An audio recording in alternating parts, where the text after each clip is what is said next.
In this video, I'm going to discuss what floor plan works best for a residential assisted living. So if you're interested, make sure to stick around. What is going on, everyone? I hope you're all doing well. If you're new here, my name is Serg. Welcome to the channel. To all my reoccurring viewers, thank you so much for all the love and support that each and every single one of you have shown me. I do greatly appreciate it. And if you have not yet, make sure to go check out the God Made podcast on all streaming platforms.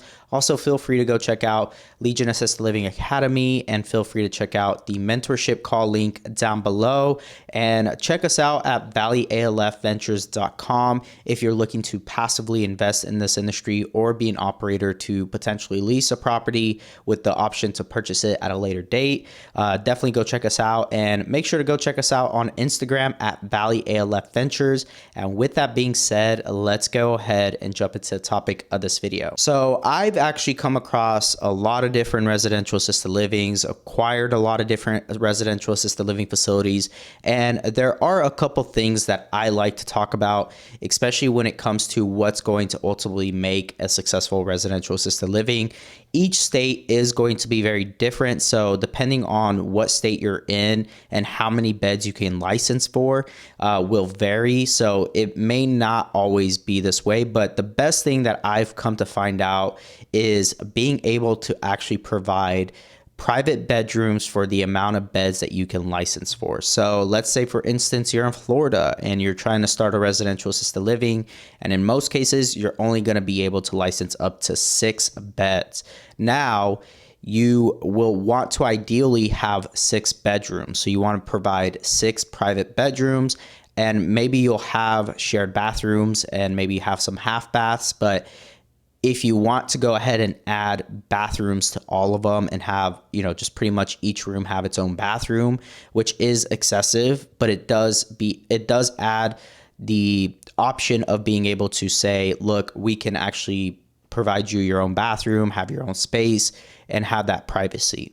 And so what we've also noticed is that that's not always the case. Most residents really don't mind sharing a bathroom and utilizing one bathroom to be able to have the showers done, so I would say if you're in Florida and you're licensing up to 6 beds, you will want at least six bedrooms, and then have maybe 3 to 4 bathrooms and maybe a half bath for like family and for let's say visitors.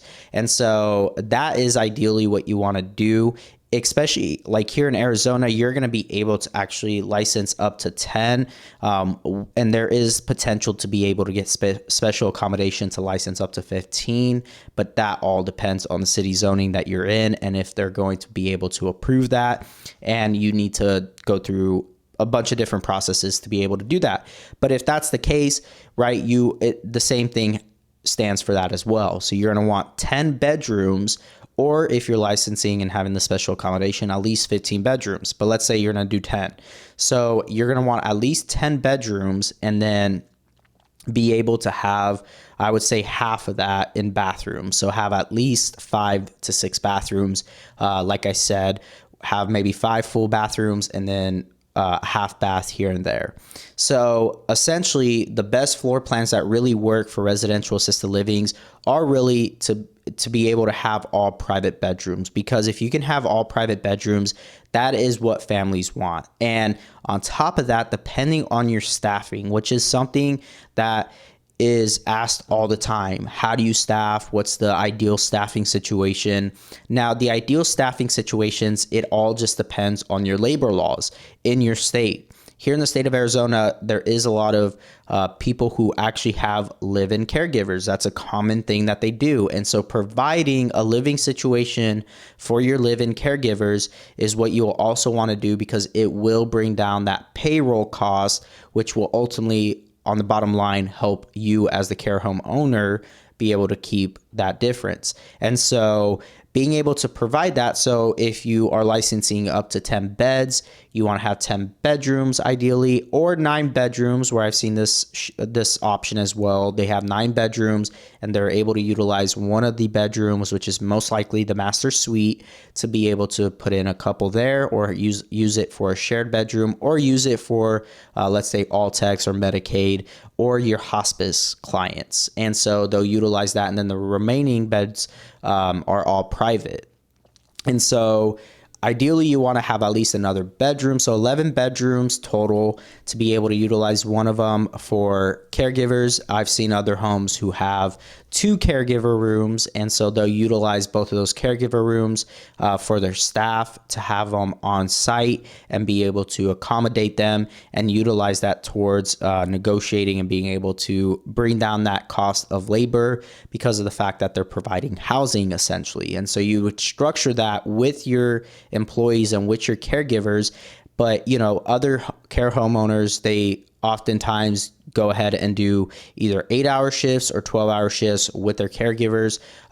And so depending on how many residents you're having, usually you'd have two caregivers per 10 residents, or 1 caregiver per 5 is usually what they're able to manage and be able to do. And so depending on the situation that you're going to set up for your home, what we've seen in order to bring down that payroll cost is actually to provide living accommodations for your caregivers on site. And so if you're able to do that, I mean, a home that size is going to either need to have extensive renovations done or added, or have something built custom up. And that was something that I discussed in my previous video of the 3 different options. Usually what most people do is they'll buy the land and then they'll build a custom home on it, or they will buy something that they already have, which has zoning and licensing already in place, but it's vacant and they can do the additions or the proper renovations. But then they also maybe go ahead and buy something that's turnkey, something that they're able to actually just acquire and be able to step in and keep it running, have that cash flow from day one. So that is another option. The very last option, which is what I don't recommend, is starting something that from complete scratch with the zoning, licensing, and renovations, because maybe you have another rental property that you think you could utilize. That's probably the very least common way. I mean, a lot of people think that they can just go ahead and turn any single family home into a residential assisted living, which you can, depending on how many beds you're trying to get a license for, what you're trying to do. You know, oftentimes if someone's trying to get a license for 10 beds, they can get away with just 6 bedrooms, but it's going to be all shared bedrooms, which is a lot harder to fill in my experience. So you don't want to you don't want that small of a home for that many people.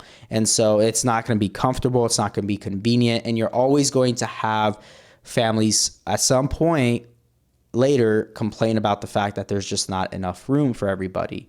And the last thing I want to leave you all with is, if you're going to be doing renovations, or if you're going to be doing, let's say, a custom build or whatever the case is, make sure you guys get somebody who has actually done these facilities, has actually done these types of remodels. The biggest thing is your doorways. You want your doorways to be a minimum of 36 inches. That's about 4 inches wider than your standard. And the reason being is because you're going to have wheelchairs coming in and out of there, of the rooms, and you're going to have people with walkers, etc. And they're going to scratch up the side of those doorways when they're going in and out.